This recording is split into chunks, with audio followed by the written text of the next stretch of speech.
Welcome to D6. This is professor Vinod Kumar. ఈరోజు ఎక్కడ చూసినా అక్కడ ఢిల్లీ దాకా కూడా బీసీ వాదం, మొత్తం బీసీ వాదం చుట్టే తిరుగుతుంది. మరొక వైపు ఇంకా కొన్ని ఉద్యమాలైంది, ఎస్సీ ఎస్టీ బీసీ జాక్ అని కూడా ఏర్పాటైంది. అది కూడా బీసీ నాయకులు ఎమ్ముగడ పెట్టింది. కాంగ్రెస్ బీసీ నాయకులు ఎమ్ముగడ పెట్టింది. మరి ఇంకొక విభాగం కూడా ఇవాళ కాంగ్రెస్ చేస్తున్న బూటకం, కాంగ్రెస్ బీసీలో మోసం చేస్తుందని చెప్పేసి ఇంకొక సంఘం కూడా ఇవాళ విమర్శిస్తుంది. ఈ రకంగా అంటే కాంగ్రెస్ చేస్తుంది నిజంగానే బీసీలకు మేలు చేస్తున్నదా? 42% వాటా అనేది మేలేనా, లేకపోతే ఊరికే మోసమా? ఏంటి అసలు కాంగ్రెస్ చేస్తున్నది బీసీల కోసం అనే అంశం మీద బీసీ ఉద్యమ నేత, మనకు బీసీ సిద్ధాంతకర్త, ఒక రకంగా మన బహుజన సిద్ధాంతకర్త అయిన సీనియర్ మోస్ట్ నాయకులు ఈ ఉద్యమంలో మన విజయ నారాయణ గారు D6 ఛానల్కి వచ్చారు. Welcome sir. నమస్తే అండి. నమస్తే, జై భీమ్ సార్. చెప్పండి సార్, ఇప్పుడు బీసీ వాదం ఎటు చూసినా బీసీ వాదం వినబడుతుంది, దాంట్లో నిజాయితీ ఉందంటారా? నిజంగానే చాలా మంది నాకు కూడా రాష్ట్రంలో ఫోన్ చేసి బీసీ ఉద్యమం బాగా బలంగా పెరిగింది, బీసీ వాదం నడుస్తుంది, ఇంకా బీసీలదే రాజ్యము అనేది మాట్లాడుతున్నారు.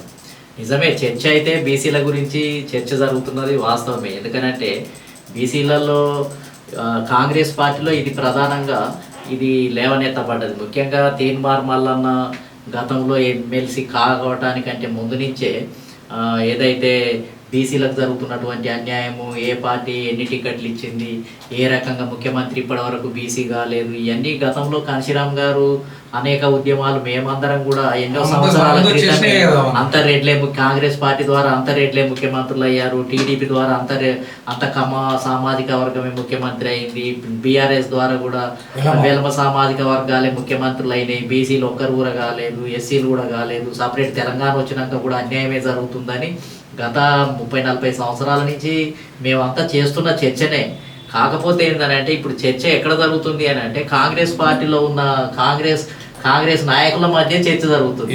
కాంగ్రెస్ నాయకుల మధ్య అంటే తీన్మార్ మల్లన్న కాంగ్రెస్లో చేరి ఎమ్మెల్సీగా గెలవటం ద్వారా ఇంకా గెలిచినాక ఆయన కొద్దిగా అగ్రెసివ్గా మాట్లాడి ప్రతి సమస్యను కూడా దాన్ని వెలికి తీసి కామెంట్ చేయటము, లేకపోతే రేవంత్ రెడ్డి గారు ఎట్లా చేస్తున్నాడు, అదేవిధంగా కేసీఆర్ ముఖ్యమంత్రి అని చెప్పటము, అదేవిధంగా కొంతమంది టికెట్లు రానటువంటి వాళ్ళను సూర్యాపేటలో ఒక జానయ్య అనే వ్యక్తిని, ఇంకొక వ్యక్తిని, అందరినీ కూడా అందులో అసంతృప్తి టికెట్లు కాంగ్రెస్ పార్టీలో చాలా మందికి లభించలేదు.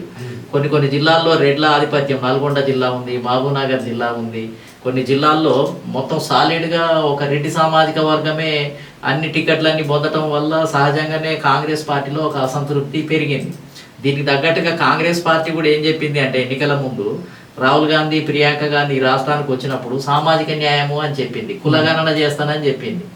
చెప్పేటప్పటికీ తీన్మార్ మల్లన్న దాన్ని తీసుకోవడం జరిగింది. మన పెద్ద ఆయన ఏఐసిసి నుంచి సామాజిక న్యాయం అని చెప్పిండు. ఉదయపూర్ డిక్లరేషన్లో ఒక ఎంపీ సీట్లలో ఒక ఎంపీ సీట్లు, 2 ఎమ్మెల్యే సీట్లు బీసీలకు ఇస్తానని చెప్పిండు.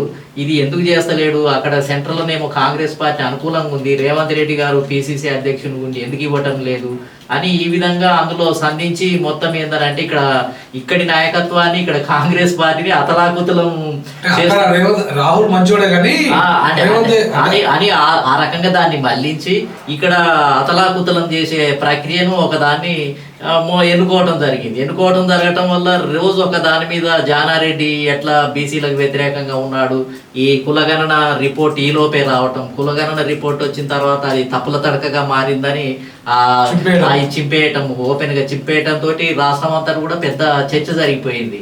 నిజంగానే బీసీల జనాభా 52% ఉండాల్సింది అది 46% తగ్గటం, అందులో ముస్లిం పాపులేషన్ కలిపి మళ్ళీ దాన్ని ఏదో 60%గా మొత్తం ఏంటంటే 61%గా దాన్ని మార్చటము, ఆ విధంగా చేయటం వల్ల ఏమైంది అని అంటే మొత్తం రోజు చర్చనే. ఇక బీసీలకు అన్యాయం జరుగుతుంది, బీసీల జనాభాను తగ్గించేసిండ్రు, అసలు దీంట్లో అసలు ఏది బీసీల జనగణన జరిగిన బీసీ కులగణన జరిగిన తర్వాత అసలు ఇది ఏది బీసీలకు మంత్రివర్గంలో టికెట్లు మంత్రివర్గంలో పెరుగుతాయి అంటే కాంగ్రెస్ పార్టీ ఎటువంటి ప్రచారం చేసింది అని అంటే ఇక మేము బీసీ కులగణన చేయబోతున్నాము, దేశంలోనే ఇది ఒక పెద్ద సంచలనము, ఈ కులగణన జరిగిన తర్వాత ఇంకా అన్ని బీసీలకు అన్ని రాబోతున్నాయి అన్నట్టుగా చేశారు.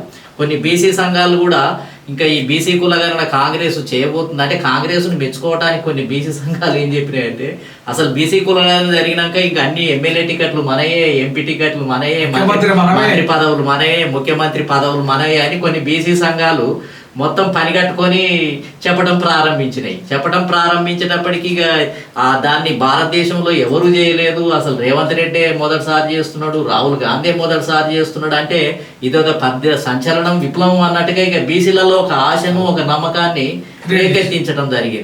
రేకెత్తించారు. తీరా ఏంటిది అని అంటే ఈ తప్పుల తడక జనాభా లెక్కలు వచ్చేటప్పటికి ఇక గవర్నమెంట్ ఏమో ఇది సరి అయిందనే చెప్పటం, తీర్మానం వాళ్ళని వ్యతిరేకించడం, మాలాంటి వాళ్ళంతా రోడ్ల మీదకి రావటం, మేము వ్యతిరేకించడం, కాంగ్రెస్ పార్టీ మొత్తం మోసపూరితంగా మాట్లాడుతుంది అని చెప్పటం, ఇదంతా రాష్ట్రంలో అన్ని బీసీ సంఘాలు ఒక ఉద్రిక్త వాతావరణం